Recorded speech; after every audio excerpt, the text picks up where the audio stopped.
This is the time of year when we look for new things to serve when we have friends over to watch football or when we're curled up on the couch binge watching our favorite show.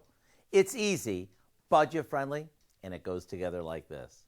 We start by cutting half a dozen baking potatoes into wedges and seasoning them with some olive oil and a bit of salt.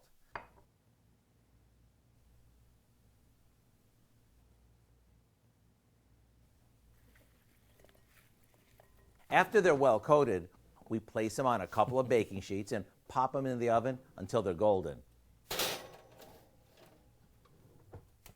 Now you want to make sure you flip them halfway through roasting so both sides get nice and golden.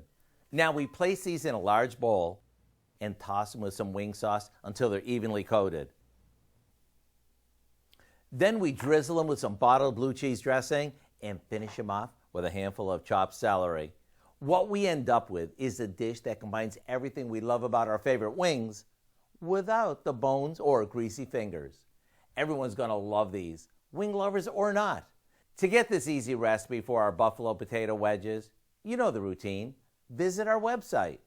I'm Howard with Kelly in the Mr. Food Test Kitchen, where today we found a wing dinger of a way for you to say, ooh, it's so good. Dig in. Mm.